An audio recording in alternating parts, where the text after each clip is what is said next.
오늘 이 영상을 클릭하신 여러분께 먼저 한 가지만 여쭙겠습니다. 어젯밤에 편히 주무셨습니까? 혹시 새벽 서너 시쯤 눈이 떠져서 천장을 멍하니 바라보다가 문득 어떤 사람 얼굴이 떠오르지는 않으셨습니까? 며칠 전에 들었던 그 말 분명히 웃으면서 했는데 왜 이렇게 가슴에 돌덩이를 올려놓은 것처럼 무거운지, 내가 뭘 잘못했나? 하고 수십 번 되뇌다가 결국 잠을 설치고 아침에 일어나면 온몸이 천근만근이고, 이런 경험 한두 번이 아니시죠? 제가 오늘 이 자리에 앉은 이유가 바로 그겁니다.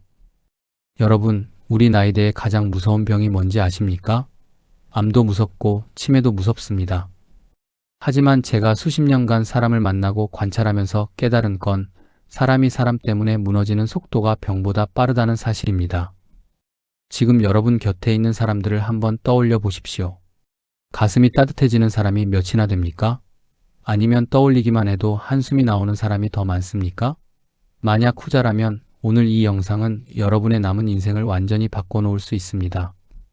과장이 아닙니다.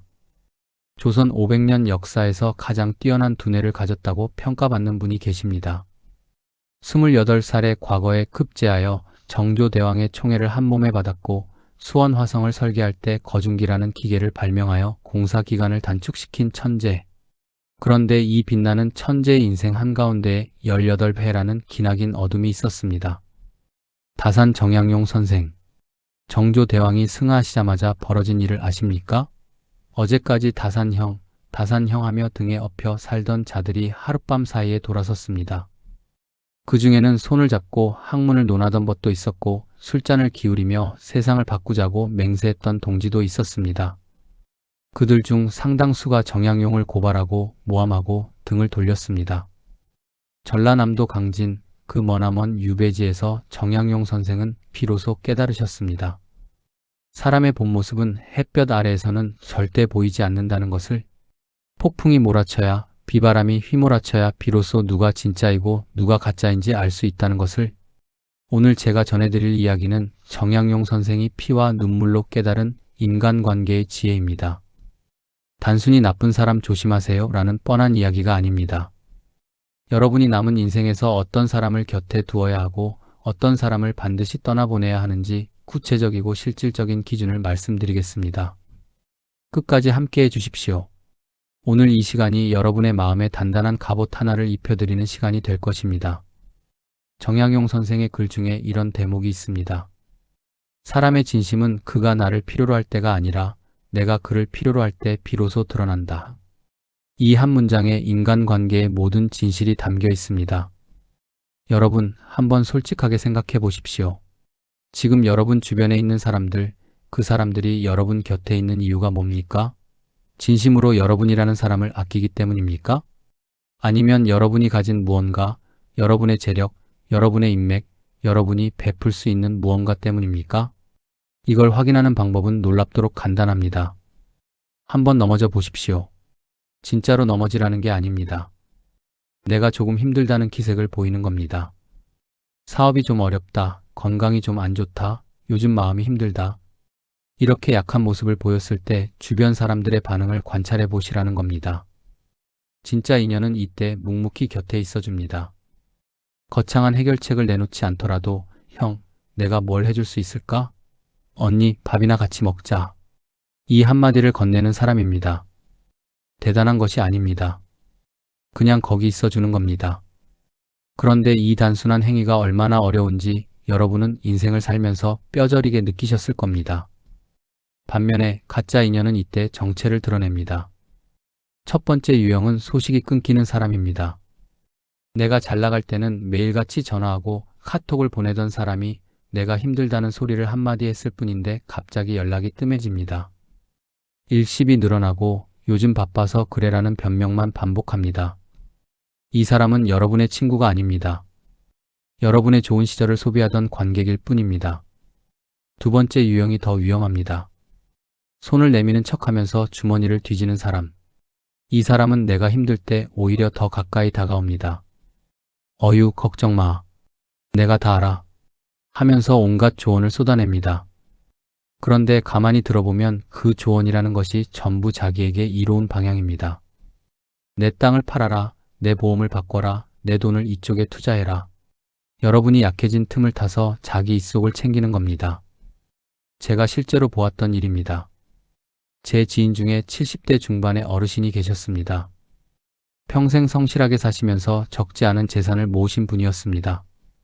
그런데 배우자가 먼저 세상을 떠나시고 건강도 나빠지시면서 몸과 마음이 모두 무너지셨습니다.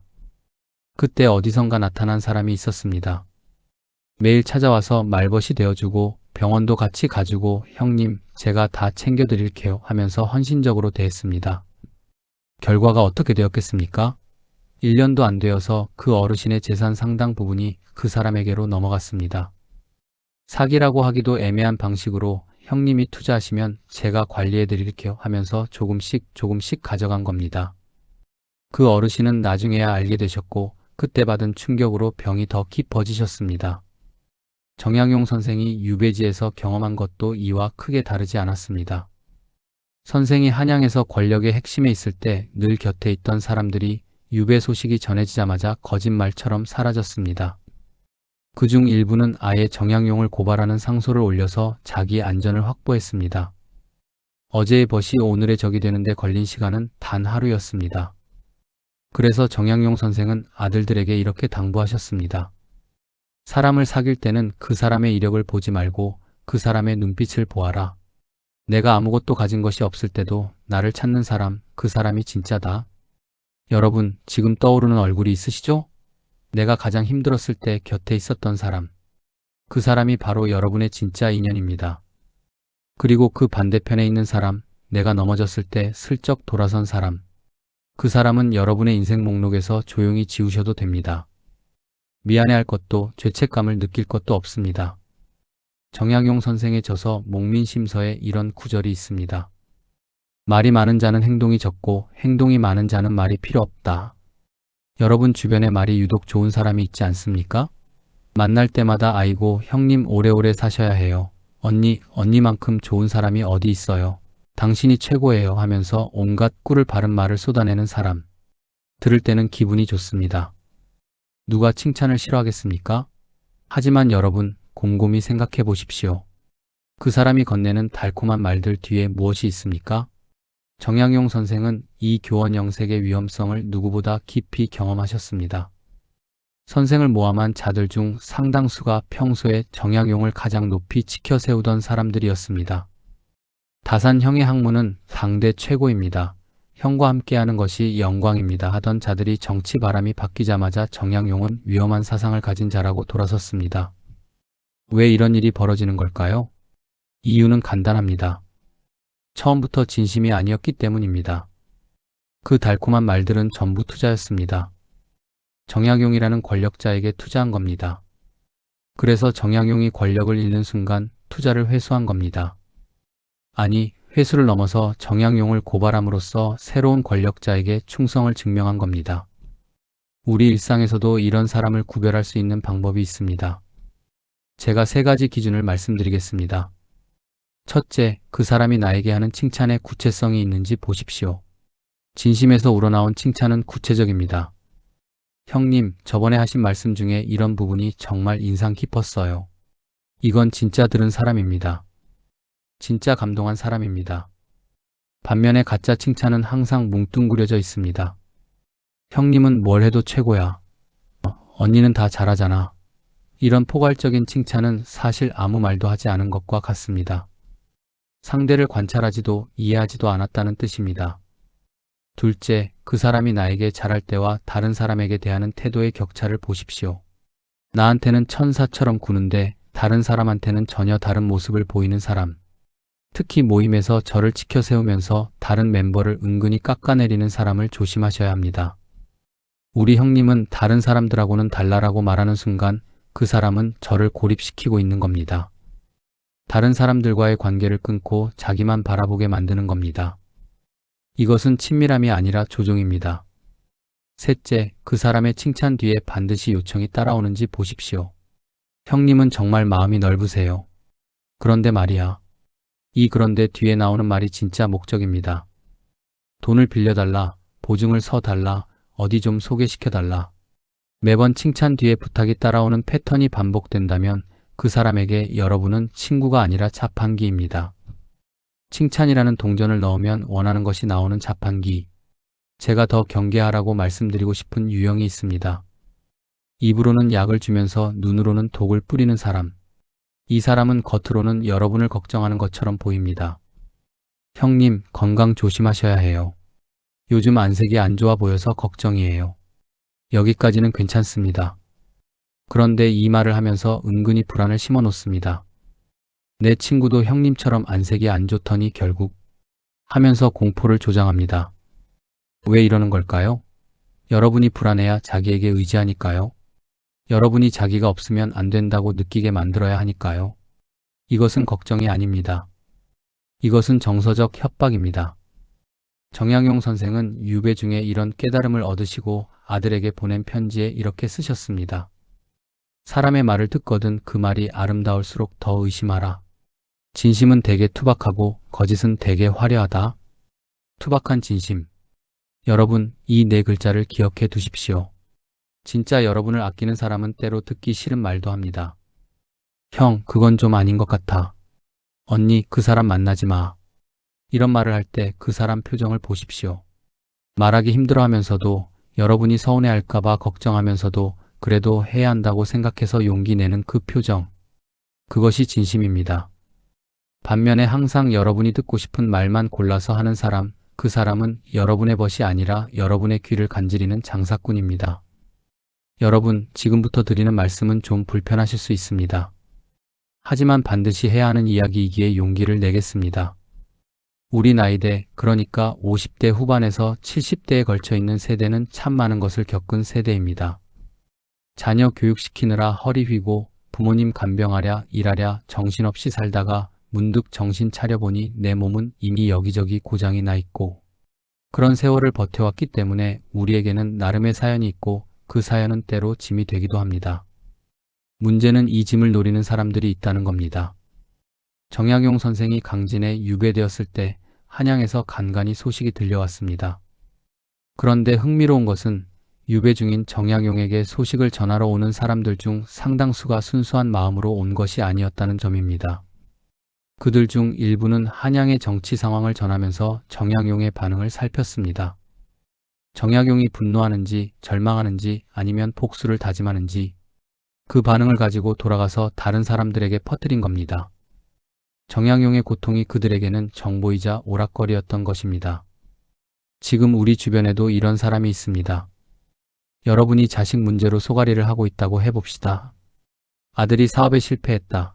딸이 이혼했다. 손자가 학교에서 문제를 일으켰다. 이런 속사정을 털어놓았을 때 진짜 친구는 어떻게 합니까? 들어줍니다. 그리고 입을 닫습니다. 다른 곳에서 절대 그 이야기를 꺼내지 않습니다. 왜냐하면 그것이 여러분의 아픔이라는 것을 알기 때문입니다. 그런데 가짜 친구는 다릅니다. 여러분이 털어놓은 속사정이 그 사람에게는 콘텐츠가 됩니다. 다른 모임에 가서 있잖아. 그 사람 집 아들이 말이야. 하면서 여러분의 아픔을 안주 삼아 수다를 떱니다. 거기에 자기 나름의 평가까지 덧붙입니다. 그 집이 원래 교육을 잘못 시켰어. 그러게 내가 옛날부터 그랬잖아. 여러분의 고통 위에서 자기가 더 현명한 사람인 양 우쭐거리는 겁니다. 이 사람들의 공통점이 뭔지 아십니까? 여러분의 불행이 그들을 행복하게 만든다는 겁니다. 이것을 심리학에서는 샤덴프로이데라고 합니다. 남의 불행에서 느끼는 쾌감. 인간의 가장 어두운 본능 중 하나입니다. 이런 사람을 구별하는 방법을 알려드리겠습니다. 하나, 내가 힘든 이야기를 했을 때 그 사람의 눈을 보십시오. 진짜 걱정하는 사람의 눈에는 아픔이 묻어납니다. 같이 괴로워합니다. 하지만 내 고통을 즐기는 사람의 눈에는 미세한 흥분이 있습니다. 눈이 반짝이고 자세가 앞으로 기울어지고 그래서 어떻게 됐어? 하며 더 많은 디테일을 캐물으려 합니다. 마치 드라마의 다음 회차를 기다리듯이. 둘, 내가 좋은 소식을 전했을 때 그 사람의 반응을 관찰하십시오. 이것이 더 정확한 테스트입니다. 내 아들이 취직했다. 건강검진에서 이상이 없었다. 여행을 다녀왔다. 이런 좋은 소식에 진심으로 함께 기뻐하는 사람이 있는 반면 겉으로는 잘 됐네 하면서도 어딘가 시큰둥한 사람이 있습니다. 좋은 소식을 전했는데 화제를 빨리 돌리거나 자기 자랑으로 넘어가거나 혹은 그래, 근데 그게 오래 가겠어? 식으로 찬물을 끼얹는 사람. 이 사람은 여러분의 행복을 원하지 않는 사람입니다. 셋. 여러분의 비밀이 새어나간 적이 있는지 확인하십시오. 이것은 가장 확실한 증거입니다. 분명히 그 사람에게만 말한 이야기가 어느 날 다른 사람의 입에서 나온 적이 있다면 그 순간 그 관계는 끝난 겁니다. 변명의 여지도 없고 두 번째 기회를 줄 필요도 없습니다. 한번 여러분의 비밀을 팔아넘긴 사람은 반드시 다시 합니다. 이것은 실수가 아니라 그 사람의 본성입니다. 따뜻하지만 단호한 어조로. 정약용 선생은 유배 생활 중 이런 경험을 수없이 하시고 결국 극소수의 사람에게만 마음을 여시게 됩니다. 그리고 아들에게 보낸 편지에서 이렇게 당부하셨습니다. 내 속마음을 쉽게 보이지 마라. 가벼이 속마음을 보이면 가벼이 취급당하게 된다. 이것은 사람을 믿지 말라는 뜻이 아닙니다. 믿을 만한 사람을 먼저 확인하고 나서 마음을 열라는 뜻입니다. 순서를 바꾸지 말라는 겁니다. 우리는 너무 자주 마음을 먼저 열고 나서 상처를 받습니다. 특히 나이가 들면 외로움의 마음이 급해져서 상대를 충분히 확인하지 않고 속마음을 터놓게 되는데 그것이 화를 부르는 겁니다. 여러분의 이야기는 여러분의 보물입니다. 그 보물을 아무에게나 나눠주지 마십시오. 그것을 소중히 받아줄 사람에게만 건네십시오. 의자에 등을 기대며 깊은 한숨을 내쉬고. 이번 이야기는 특히 마음이 여리신 분들, 착한 사람 콤플렉스가 있으신 분들께 드리는 말씀입니다. 정약용 선생의 사상 중에 설하는 개념이 있습니다. 상대방의 입장에서 생각하는 것, 즉 역지사지의 마음입니다. 정약용 선생은 이 설을 인간관계의 가장 기본적인 덕목으로 보셨습니다. 하지만 여기서 중요한 것은 정약용 선생이 설을 무조건적으로 베풀라고 하신 것이 아니라는 점입니다. 상대방도 설을 갖추고 있을 때 그때 비로소 관계가 성립한다고 보셨습니다. 쉽게 말씀드리겠습니다. 내가 상대를 배려하는 만큼 상대도 나를 배려해야 한다는 것입니다. 이것이 안 되는 관계는 관계가 아니라 착취입니다. 여러분, 주변에 이런 사람 없습니까? 여러분이 10번을 잘해줘도 고맙다는 말 한마디 없는 사람. 여러분이 무언가를 해주면 당연하다는 듯이 받아먹고 한 번이라도 거절하면 얼굴이 싸늘하게 변하는 사람. 우리 사이에 그것도 안 해줘? 옛날에는 안 그랬잖아 하면서 서운함을 무기로 휘두르는 사람. 이 사람들의 심리 구조를 말씀드리겠습니다.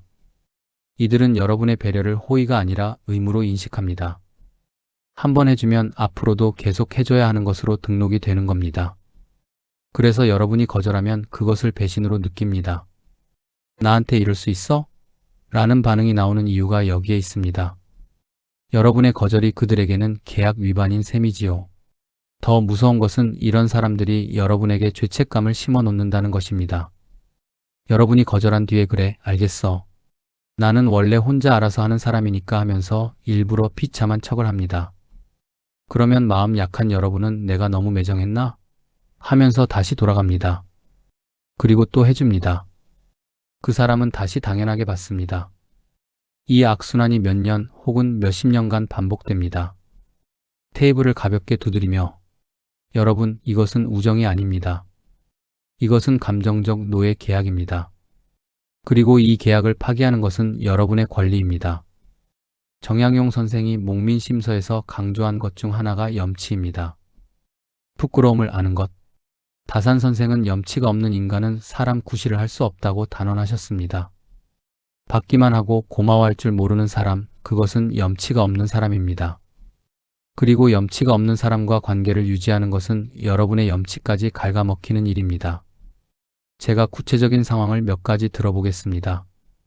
동창 모임에서 항상 여러분이 회비를 더 내거나 식사비를 계산하는 상황이 반복되고 있지는 않습니까?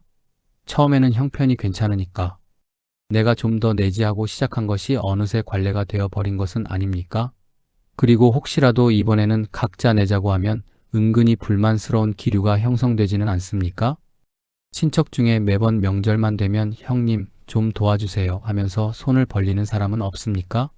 처음에는 급한 사정인가 싶어서 도와줬는데 2번, 3번, 10번이 되어도 감사의 표현은커녕 점점 더 큰 금액을 요구하는 사람. 이웃이나 지인 중에 여러분의 차를 빌리고 여러분의 물건을 빌리고 여러분의 시간을 빌리면서 그것을 돌려줄 생각은 없는 사람. 이웃 사이에 이 정도는 당연한 거 아냐? 하면서 여러분의 거절을 인색함으로 몰아가는 사람. 이 모든 경우에 해당하는 공통점이 하나 있습니다. 그 사람들은 여러분의 착함을 이용하고 있다는 것입니다. 여러분이 거절하지 못한다는 것을 알고 있고, 여러분이 눈치를 보고 산다는 것을 알고 있고, 여러분이 관계가 깨지는 것을 두려워한다는 것을 알고 있습니다. 그래서 계속 요구하는 겁니다. 여러분의 착함은 그들에게 무한 리필 뷔페입니다. 단호하지만 따뜻한 목소리로 오늘 이 시간에 여러분께 드리고 싶은 말씀이 있습니다. 거절은 나쁜 것이 아닙니다. 거절은 여러분 자신을 지키는 가장 기본적인 행위입니다. 미안하지만 이번에는 어려워. 이 한마디가 어렵다는 것을 압니다. 수십 년간 네, 알겠습니다. 제가 할게요. 괜찮아요만 말해온 분들에게 안 돼요 라는 말은 혀가 굳는 것처럼 어렵습니다. 하지만 이 한마디를 하지 못해서 여러분의 속이 얼마나 많이 끓어왔습니까? 정약용 선생이 아들에게 남긴 편지에 이런 내용이 있습니다. 사람을 대할 때 한없이 부드러워야 하나 자신의 지조를 잃으면서까지 남을 맞추어서는 안 된다. 부드러우되 지조를 잃지 말라. 이것이 다산의 가르침입니다. 여러분, 다음에 누군가가 여러분의 배려를 당연하게 여기는 순간이 오면 그때가 바로 선을 그어야 할 때입니다. 싸울 필요 없습니다. 소리 지를 필요 없습니다. 그냥 담담하게 말씀하십시오. 이번에는 어렵겠어. 그리고 그 말에 대한 상대의 반응을 지켜보십시오. 진짜 여러분을 소중히 여기는 사람은 그래, 알겠어. 내 사정이 있겠지 하고 수긍할 것이고 가짜는 불쾌한 기색을 내비칠 것입니다. 그 반응이 그 관계의 진실을 알려줄 것입니다. 잠시 창밖을 바라보다가 카메라를 향해 돌아앉으며 여러분, 사람은 살면서 때로 억울하고 분한 일을 겪습니다. 세상이 불공평하다고 느끼는 순간도 있고 다른 사람들이 나를 몰라준다고 서러운 순간도 있습니다. 이것은 자연스러운 감정입니다. 하지만 365일 300일 이상을 세상 탓, 남 탓, 정부 탓, 자식 탓, 배우자 탓만 하며 사는 사람이 있습니다. 이 사람 곁에 있으면 여러분의 에너지가 마치 마른 수건에 물이 스며들듯 쭉쭉 빨려나갑니다. 정약용 선생은 자기 성찰을 학문의 시작이자 끝으로 보셨습니다. 선생의 유명한 구절 중 하나가 하루에 3번 자기를 돌아보라는 것인데 이것은 사실 공자의 제자 증자의 가르침을 다산이 더 깊이 해석한 것입니다. 왜 자기를 돌아봐야 합니까? 남을 바꿀 수는 없지만 나를 바꿀 수는 있기 때문입니다. 그런데 절대 자기를 돌아보지 않는 사람이 있습니다. 사업이 안 되면 경기 탓입니다. 건강이 안 좋으면 의사 탓입니다. 자식이 잘 안 되면 자식 탓이거나 학교 탓이거나 사회 탓입니다. 본인은 항상 최선을 다했고 본인은 항상 옳았고 문제는 늘 외부에 있습니다. 이 사람과 대화를 하면 대화 내용의 대부분이 누군가에 대한 원망과 비난으로 채워집니다. 이 사람이 위험한 이유는 3가지입니다. 먼저 이 사람의 부정적인 세계관이 여러분에게 전염됩니다. 사람의 감정은 놀라울 정도로 전염성이 강합니다. 매일 만나는 사람이 세상을 원망하면 여러분도 모르는 사이에 세상을 원망하게 됩니다. 아침에 기분 좋게 나섰다가 그 사람을 만나고 오면 하루 종일 기분이 가라앉는 경험을 해보신 적 있으시죠? 그것이 바로 감정의 전염입니다. 다음으로 이 사람은 여러분의 조언을 절대 듣지 않습니다. 여러분이 아무리 좋은 해결책을 제시해도 그건 안 돼, 내가 뭘 알아, 상황이 달라라며 거부합니다. 왜냐하면 이 사람에게 필요한 것은 해결이 아니라 공감, 아니 정확히는 동조이기 때문입니다. 내 말이 맞아, 세상이 나빠 그래, 내 잘못이 아니야 이 말을 듣고 싶은 겁니다. 그래서 여러분이 해결책을 제시하면 오히려 불쾌해합니다. 넌 내 편도 아니냐? 마지막으로 가장 결정적인 이유는 이 사람의 비난의 화살이 결국 여러분을 향하게 된다는 것입니다. 지금은 다른 사람을 원망하고 있지만 어느 날 여러분이 이 사람의 기대에 부응하지 못하는 순간이 오면 바로 여러분이 비난의 대상이 됩니다. 그때 내가 그렇게만 안 했어도 결국 너도 다른 놈들이랑 똑같아. 이렇게 됩니다. 예외가 없습니다. 정약용 선생은 이런 사람을 원망이 뼈에 사무친 자라고 표현하셨습니다.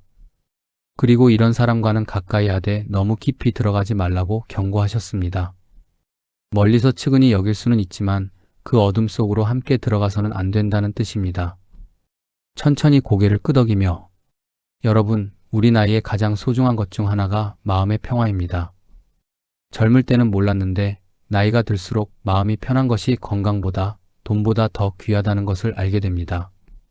그런데 이 귀한 마음의 평화를 남 탓만 하는 사람에게 빼앗겨서는 안 됩니다.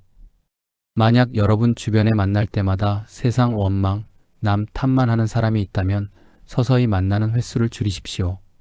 주 1회를 월 1회로, 월 1회를 분기 1회로. 그러면서 그 시간에 여러분의 마음을 충전해 줄 활동을 하십시오. 산책을 하든, 글을 쓰든, 음악을 듣든, 좋은 책을 읽든. 여러분의 시간은 유한합니다. 그 유한한 시간을 남의 원망을 들어주는 데 쓰기에는 여러분의 인생이 너무 소중합니다. 마지막으로 한 부류만 더 말씀드리겠습니다. 이 부류는 앞서 말씀드린 5가지를 모두 합친 것보다 더 근본적으로 문제가 있는 사람들입니다. 바로 사람을 등급으로 매기는 사람입니다. 정약용 선생은 조선 사회의 가장 큰 병폐 중 하나로 신분에 따른 차별을 꼽으셨습니다. 선생은 유배지 강진에서 지역의 가장 낮은 신분의 사람들, 농민들, 어부들, 품팔이꾼들과 자연스럽게 어울리셨습니다. 당시 양반 사대부가 이런 사람들과 교류하는 것은 상상하기 어려운 일이었습니다. 하지만 정약용 선생은 신분이 낮다고 해서 그 사람의 지혜와 인격까지 낮은 것은 아니라는 것을 아셨습니다. 선생이 강진에서 얻은 깨달음 중 하나가 바로 이것입니다. 사람의 가치는 태어남에 있지 않고 행함에 있다. 지금 시대의 신분제는 없어졌지만 사람을 등급 매기는 습성은 사라지지 않았습니다. 오히려 더 교묘해졌습니다. 여러분 주변에 이런 사람이 있지 않습니까? 식당에 갔을 때 종업원에게 반말을 하거나 함부로 대하는 사람. 야, 여기 물 좀 갖다 줘. 뭐가 이렇게 느려? 이런 말을 자연스럽게 내뱉는 사람. 그 사람이 여러분에게는 형님 하면서 깍듯이 대할 수 있습니다. 하지만 그 극단적인 태도의 차이 자체가 문제입니다. 왜냐하면 그 사람이 여러분에게 잘하는 이유는 여러분이 인간적으로 존경스러워서가 아니라 여러분이 자기보다 위에 있다고 판단했기 때문입니다. 혹은 여러분에게서 얻을 것이 있기 때문입니다. 여러분의 가치가 떨어지는 순간 그 사람의 태도는 종업원에게 하는 것과 같아질 겁니다.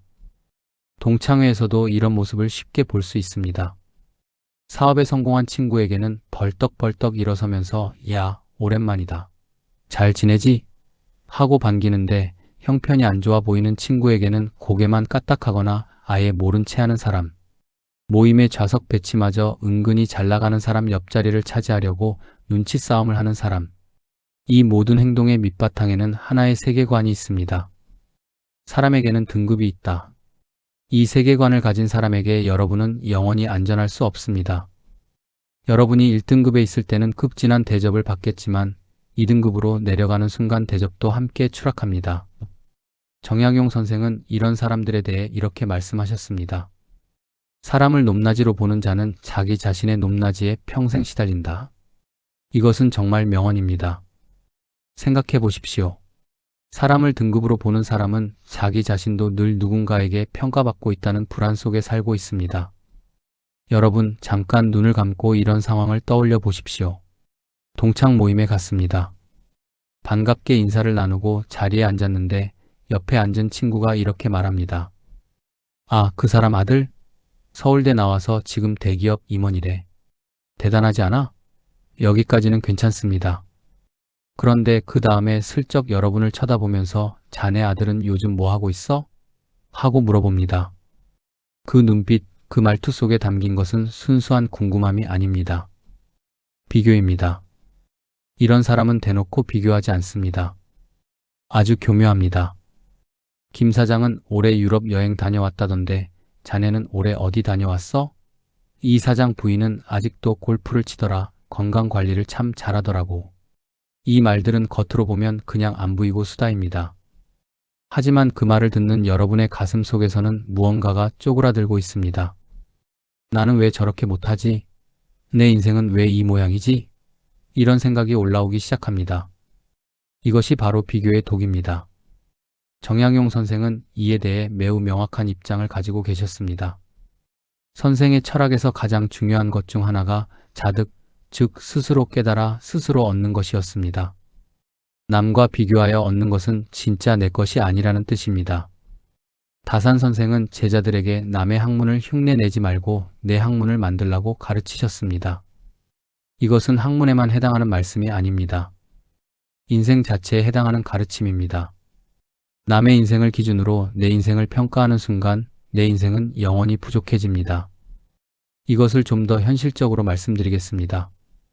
우리 세대는 비교 속에서 자란 세대입니다. 어릴 때는 옆집 아이는 공부를 잘하는데 너는 왜 그러냐는 말을 듣고 자랐습니다. 학교에서는 성적순으로 줄을 세웠고 사회에 나가서는 직급과 연봉으로 서열이 매겨졌습니다. 결혼에서는 누구 남편이 잘 나가고 누구 아내가 내조를 잘하고 누구 자식이 명문대에 들어갔는지로 또다시 비교당했습니다. 평생을 비교당하며 살아온 것입니다. 그런데 이제 60이 넘고 70이 넘은 지금까지도 비교를 당해야 합니까? 이제는 그만해도 되지 않겠습니까? 비교를 무기로 사용하는 사람의 심리를 들여다보면 흥미로운 점이 있습니다. 이 사람도 사실 비교 속에서 고통받고 있는 사람입니다. 자기 인생에 대한 불만이 크기 때문에 남을 깎아내려야 상대적으로 자기가 올라간다는 착각 속에 사는 겁니다. 나는 저 사람보다는 낫지 이런 확인이 필요한 사람입니다. 그래서 끊임없이 비교 대상을 찾고 은근슬쩍 여러분을 그 비교의 저울 위에 올려놓는 겁니다. 이 사람의 비교에 여러분이 반응하는 순간 여러분은 그 저울의 한쪽에 서게 됩니다. 그리고 한번 그 저울에 올라가면 내려오기가 매우 어렵습니다. 계속 경쟁하게 되고 계속 증명하게 되고 계속 불안하게 됩니다. 나도 그 정도는 해야 하는데, 나도 저 사람만큼은 되어야 하는데, 이런 생각이 꼬리에 꼬리를 물기 시작합니다. 여러분, 그 저울에서 내려오십시오. 아니, 처음부터 올라가지 마십시오. 누군가가 비교의 말을 꺼냈을 때 가장 좋은 대응법을 알려드리겠습니다. 맞받아치는 것이 아닙니다. 무시하는 것도 아닙니다. 가장 효과적인 방법은 비교의 프레임 자체를 받아들이지 않는 것입니다.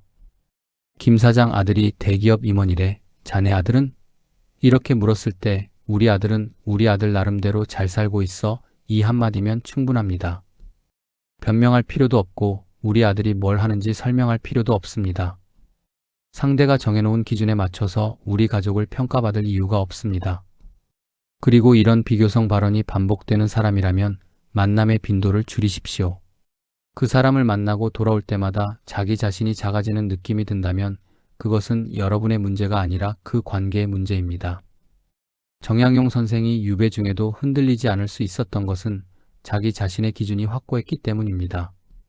남들이 관직에 있을 때 선생은 유배지에 계셨지만 그 유배지에서 조선 500년 역사의 길이 남을 저작을 완성하셨습니다. 남들의 기준으로 보면 인생의 낙오자였지만 자기 자신의 기준으로 보면 인생의 전성기였던 것입니다. 여러분의 인생도 마찬가지입니다. 남의 잣대로 재면 부족해 보일 수 있습니다. 하지만 여러분 자신의 잣대로 재면 여러분은 정말 열심히 살아온 사람입니다. 그 열심히 살아온 시간을 누군가의 비교질 한마디로 허무하게 만들지 마십시오. 지금부터 드리는 말씀은 좀 아프실 수 있습니다. 하지만 여러분의 남은 인생을 위해 꼭 해야 하는 이야기이기에 피하지 않겠습니다. 여러분이 가장 경계해야 할 사람 중에 앞에서는 아무 일도 없는 것처럼 웃으면서 뒤에서 여러분의 평판을 갉아먹는 사람이 있습니다. 이 사람은 앞서 말씀드린 유형들과 달리 발견하기가 매우 어렵습니다. 왜냐하면 여러분 앞에서는 완벽하게 좋은 사람이기 때문입니다. 정약용 선생이 정치적으로 몰락한 과정을 자세히 들여다보면 정면에서 선생을 공격한 사람은 오히려 문제가 아니었습니다. 적어도 그들은 적이라는 것이 명확했으니까요. 진짜 치명적이었던 것은 뒤에서 조용히 정약용에 대한 부정적인 여론을 만들어간 사람들이었습니다.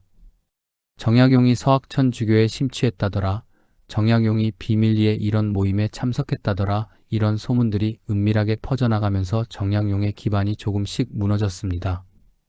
그리고 그 소문을 퍼뜨린 사람들 중에는 정약용의 식탁에서 함께 밥을 먹던 이들이 있었습니다. 우리 일상에서도 이런 일은 비일비재합니다.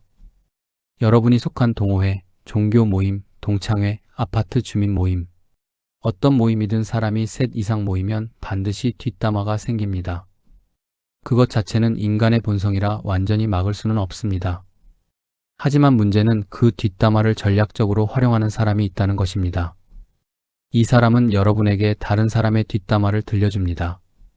있잖아, 팍 씨가 형님 뒤에서 이런 말을 하더라고. 이 말을 듣는 순간 여러분은 두 가지 반응 중 하나를 보입니다. 박 씨에게 화가 나거나 정보를 가져다 준 이 사람에게 고마움을 느끼거나 대부분 두 가지 감정이 동시에 일어납니다. 박 씨가 믿고 알려준 이 사람은 내 편인 것 같고 바로 이것이 함정입니다. 여러분, 다른 사람의 뒷담화를 열심히 전달해주는 사람을 절대 신뢰하지 마십시오. 이 사람이 여러분에게 박 씨의 뒷담화를 가져오는 것처럼 박 씨에게도 여러분의 이야기를 가져가고 있을 가능성이 극히 높습니다. 이 사람의 정체는 정보 브로커입니다. 양쪽의 정보를 팔면서 양쪽 모두에게 나는 내 편이야 라고 말하는 사람입니다. 이 사람의 진짜 목적은 여러분을 위하는 것이 아니라 양쪽의 갈등을 부추겨서 자기가 어부지리를 챙기는 것입니다. 더 은밀한 유형도 있습니다. 칭찬에 탈을 쓴 비난을 하는 사람입니다. 형님은 그래도 나이에 비해서는 괜찮은 편이지. 이 말을 가만히 뜯어보십시오. 나이에 비해서는 이라는 전제가 이미 여러분을 낮추고 있습니다. 언니는 학력이 좀 부족해도 생활력은 있잖아. 이것도 마찬가지입니다. 학력이 부족하다는 비난을 생활력이 있다는 칭찬으로 포장한 것입니다. 이런 식의 화법을 심리학에서는 백핸드 칭찬 백핸디드 컴플리먼트이라고 합니다. 앞손으로 쓰다듬는 것 같지만 실제로는 뒷손으로 때리는 겁니다. 이런 사람을 발견했을 때 어떻게 해야 합니까? 첫째, 그 사람이 가져오는 정보에 감정적으로 반응하지 마십시오. 박 씨가 형님 뒤에서 이런 말을 했대요 하고 알려줄 때 즉시 분노하거나 상처받는 대신 한 박자 쉬십시오. 그리고 이렇게 생각하십시오. 이 사람이 왜 나에게 이것을 알려줄까? 무슨 이득이 있을까? 이런 질문을 던지는 것만으로도 냉정해질 수 있습니다. 둘째, 여러분의 정보를 이 사람에게 주지 마십시오. 뒷담화를 전달하는 사람에게 여러분의 속마음이나 개인적인 정보를 흘리면 그것이 어디로 가는지 모릅니다. 이 사람과의 대화는 날씨, 건강, 가벼운 취미 수준에서 머물게 하십시오. 깊은 이야기는 절대 하지 마십시오. 셋째, 그 사람이 여러분에게 하는 칭찬이 마음을 불편하게 한다면 그 불편함을 무시하지 마십시오. 여러분의 직감은 대부분 옳습니다. 칭찬을 들었는데 기분이 좋지 않다면 그것은 진짜 칭찬이 아닙니다. 여러분의 마음이 보내는 경고 신호입니다. 정약용 선생은 이런 유형의 사람을 가리켜 면종복배라는 사자성어로 표현하셨습니다. 얼굴로는 따르면서 뱃속으로는 배반하는 사람. 선생은 이런 사람이 가장 다루기 어렵고 가장 위험하기 때문에 일찍 발견하여 거리를 두어야 한다고 강조하셨습니다. 여러분, 뒤에서 여러분을 깎아내리는 사람을 발견하는 것은 쉽지 않습니다. 하지만 한 가지 분명한 방법이 있습니다. 여러분의 주변 사람들이 갑자기 여러분에게 서먹해진다면 여러분이 모르는 곳에서 무언가가 일어나고 있을 가능성이 있습니다. 그때 범인을 찾으려 하지 마십시오. 그것은 소모적인 일입니다. 대신 여러분이 마음을 열고 있는 사람의 범위를 좁히십시오. 정보의 창구를 줄이면 유출 경로도 줄어듭니다. 여러분, 혹시 요즘 새로 시작하고 싶은 것이 있으신가요? 글을 써보고 싶다, 그림을 배우고 싶다, 악기를 다뤄보고 싶다, 유튜브를 해보고 싶다, 작은 가게를 열어보고 싶다, 여행을 떠나고 싶다. 이런 소망이 마음 한구석에 자리 잡고 있지 않으신가요? 그런데 이런 이야기를 꺼냈을 때 주변에서 어떤 반응이 돌아오던가요? 이 나이에 무슨 그림이야? 글쓰기? 대학 때도 안 하던 걸 지금 해서 뭐 해? 유튜브? 젊은 사람들이나 하는 건데. 돈 들어가는 짓 하지 말고 가만히 있어. 이런 말을 들으셨다면 여러분의 불꽃이 꺼지지 않았길 진심으로 바랍니다. 목소리에 열정을 담으며 정약용 선생의 이야기를 하나 더 해드리겠습니다. 선생이 유배지에서 목민심서를 집필하기 시작했을 때의 상황을 상상해 보십시오. 전라남도 강진, 조정에서 쫓겨난 죄인의 몸, 언제 풀려날지도 모르는 유배 생활. 객관적으로 보면 그 어떤 희망도 없는 상황이었습니다. 만약 그때 누군가가 정약용 선생에게 이렇게 말했다면 어땠겠습니까? 다산형, 그까지 책을 써서 뭐 하려고? 형은 이제 끝난 사람이야. 가만히 있어. 다행히 정약용 선생은 그런 말에 흔들리는 분이 아니셨습니다. 하지만 우리 주변에는 이런 말에 흔들리는 분들이 정말 많습니다. 그 책이 어떻게 되었습니까? 목민심서는 200년이 넘는 세월을 건너 지금까지도 읽히는 고전이 되었습니다. 만약 정약용 선생이 주변의 비관론에 짓눌려 붓을 놓으셨다면 우리 민족은 가장 위대한 지적 유산 하나를 잃었을 것입니다. 여러분에게 되돌아오겠습니다. 나이가 들면 새로운 도전이 두렵습니다. 체력도 예전 같지 않고 배우는 속도도 느려진 것 같고 이제 와서 해봐야 뭐가 되겠나 하는 자기의심이 올라옵니다. 이런 내면의 두려움은 자연스러운 것이고 극복할 수 있는 것입니다. 하지만 진짜 문제는 외부에서 오는 비난입니다. 내가 스스로 할 수 있을까? 하고 의심하는 것은 넘을 수 있는 벽이지만 내가 신뢰하는 사람이 넌 안 되라고 말하면 그 벽이 10배는 높아집니다. 여러분의 도전을 비웃는 사람의 심리가 뭔지 아십니까? 두려움입니다. 여러분이 변하는 것이 두렵고 여러분이 성장하는 것이 두렵고 여러분이 자기보다 나아지는 것이 두렵습니다. 여러분이 가만히 있어야 자기가 편합니다. 여러분이 새로운 것을 시작하면 자기도 뭔가를 해야 할 것 같은 압박감을 느끼기 때문입니다. 그래서 여러분의 도전을 조롱하고 여러분의 꿈을 깎아내리고 현실을 바라는 말로 여러분의 날개를 꺾으려 하는 겁니다. 이것은 여러분을 위한 충고가 아닙니다. 자기 자신의 불안을 해소하기 위한 이기심입니다. 제가 실제로 만났던 분의 이야기를 들려드리겠습니다. 70이 넘은 어르신이 서예를 배우기 시작하셨습니다. 평생 사업만 하시다가 은퇴 후에 무언가 정신을 집중할 것이 필요하다고 느끼셨대요. 처음에는 획 하나 긋는 것도 어렵고 손이 떨려서 글씨가 삐뚤빼뚤했답니다. 하지만 매일 조금씩 꾸준히 연습하셨습니다. 문제는 주변 반응이었습니다. 오랜 친구들이 이 나이에 서예를 배워서 뭐 할 거야? 전시회라도 할 거야? 하며 놀렸답니다. 자녀들까지 아버지 차라리 건강에 좋은 운동을 하세요 하며 말렸답니다. 하지만 그분은 멈추지 않으셨습니다. 3년이 지나자 주변에서 놀라기 시작했습니다. 글씨에 품격이 담기기 시작한 겁니다. 지역 문화원에서 소규모 전시회도 열었고 그 전시회를 본 사람들이 작품을 사고 싶다고 했답니다. 무엇보다 그분의 눈빛이 달라졌습니다. 70이 넘은 나이에 하루하루가 설레고 아침에 눈을 뜨면 오늘은 무슨 글자를 쓸까 기대된다고 하셨습니다. 나이가 들어서 새로운 것을 시작하면 안 된다는 법은 어디에도 없습니다. 정약용 선생은 40에 유배를 가서 그곳에서 인생 최고의 작품을 만드셨습니다. 모세는 80에 민족을 이끌었습니다. 할랜드 샌더스 대령은 65에 KFC를 시작했습니다. 나이는 숫자일 뿐이라는 말이 진부하게 들리실 수 있지만 진부한 이유는 그것이 진실이기 때문입니다. 여러분의 도전을 비웃는 사람에게 대응하는 가장 좋은 방법은 말로 맞서는 것이 아닙니다. 그냥 하는 겁니다. 조용히 묵묵히 꾸준히 하는 겁니다. 그리고 그 결과를 보여주는 겁니다. 설사 대단한 결과가 나오지 않더라도 상관없습니다. 여러분이 무언가에 몰입하며 살아가는 그 모습 자체가 이미 승리입니다. 이미 아름답습니다. 그리고 여러분의 도전을 진심으로 응원해주는 사람이 있다면 그 사람을 꼭 붙잡으십시오. 와, 멋있다. 나도 뭔가 해볼까? 이렇게 반응하는 사람. 그 사람이 여러분의 인생 후반전을 함께할 진짜 동지입니다. 만약 정약용 선생이 지금 이 시대에 살아계시고 화면 너머에 계신 여러분에게 편지를 쓰신다면 어떤 내용을 쓰셨을까? 제가 다산 선생의 글들을 공부하면서 느낀 선생의 마음결을 담아 선생의 이름으로 여러분께 편지 한 통을 읽어드리겠습니다. 물론 이것은 제가 쓴 것이지만 선생의 뜻을 크게 벗어나지 않았으리라 조심스럽게 믿어봅니다. 사랑하는 버세게, 그대는 지금 몇 번째 봄을 맞고 있는가? 60번째이든 70번째이든 그 숫자가 중요한 것이 아니라 그 봄을 맞는 그대의 마음이 중요하다네. 나는 40에 모든 것을 잃었다네. 관직도, 명예도, 벗도, 가족 곁에 있을 자유도 남쪽 끝 강진에 내려져서 처음 몇 해는 세상을 원망했고 나를 버린 사람들을 저주했다네. 밤마다 한양의 불빛이 그리웠고 아이들의 웃음소리가 귓가에 맴돌아 잠을 이룰 수 없었네. 그러나 시간이 흐르면서 알게 되었다네. 내가 잃은 것은 빛나 보였지만 실은 허상이었고 내가 얻은 것은 초라해 보였지만 실은 진짜였다는 것을.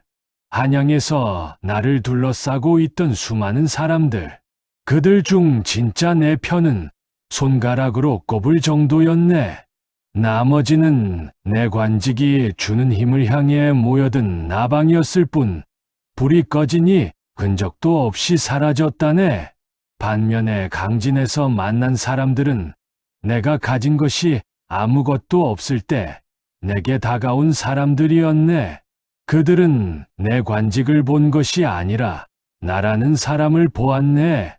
그것이 얼마나 귀한 것인지 나는 뒤늦게 깨달았다네. 그대에게 당부하고 싶은 것이 있다네. 첫째, 사람 때문에 울지 말게 해. 그대의 눈물은 그렇게 쓰기에는 너무 소중하다네. 못된 사람에게 쓸 시간에 차라리 좋은 사람에게 웃어주게. 그 웃음이 그대를 지키고 그대 곁에 좋은 사람을 더 오래 머물게 할 것이네. 둘째, 나 자신에게 인색하지 말게. 그대는 평생을 남을 위해 살았네. 이제는 그대를 위해 살아도 된다네.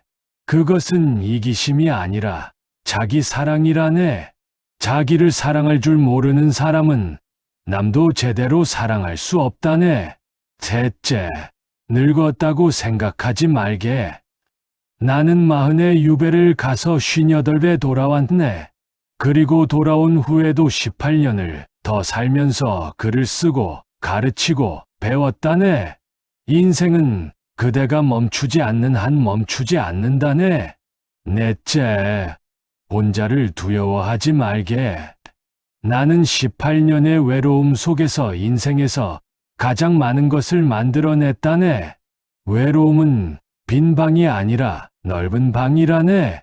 그 넓은 방에서 그대가 무엇을 할지는 그대에게 달려있다네. 마지막으로 그대의 인생이 허무하지 않았다는 것을 알아주게. 그대가 울며 보낸 밤도, 그대가 이를 악물고 버틴 낮도, 그대가 남 몰래 흘린 땀도 전부 그대라는 나무의 나이테가 되었다네. 그 나이테 하나하나가 그대의 훈장이라네. 그대의 안녕을 빈다네. 강진에서 정약용 올림. 여러분, 이것은 제가 상상한 정약용 선생의 편지입니다. 하지만 저는 이 편지의 모든 내용을 진심으로 믿습니다. 여러분의 인생은 허무하지 않았습니다. 여러분이 겪은 모든 것이 지금의 여러분을 만들었습니다. 그리고 지금의 여러분은 충분히 아름답습니다. 끝까지 함께 해주신 여러분께 깊은 감사를 드립니다. 오늘 이 영상을 보시고 나서 한 가지만 기억해 주십시오. 단 한 가지만요. 여러분은 소중한 사람입니다. 그리고 소중한 사람의 곁에는 소중한 인연만 있어야 합니다. 못된 사람 때문에 울지 마십시오. 그 눈물이 아깝습니다. 나쁜 인연 때문에 잠 설치지 마십시오. 그 밤이 아깝습니다. 여러분의 남은 모든 눈물은 감동을 위해, 모든 밤은 평온한 잠을 위해 쓰여야 합니다. 나를 아프게 하는 사람은 보내십시오. 나를 따뜻하게 하는 사람은 안으십시오. 그리고 무엇보다 나 자신을 먼저 안아주십시오. 여러분의 남은 모든 날이 평온하고 따뜻하고 여러분답기를 진심으로 기원합니다. 이 영상이 도움이 되셨다면 주변에 꼭 나눠주십시오. 여러분의 나눔이 누군가의 인생을 바꿀 수 있습니다. 구독과 좋아요, 알림 설정은 저에게 계속 이 자리에 앉을 수 있는 힘이 됩니다. 감사합니다. 오늘도 내일도 모레도 지혜롭고 평온한 하루 되시길 바랍니다.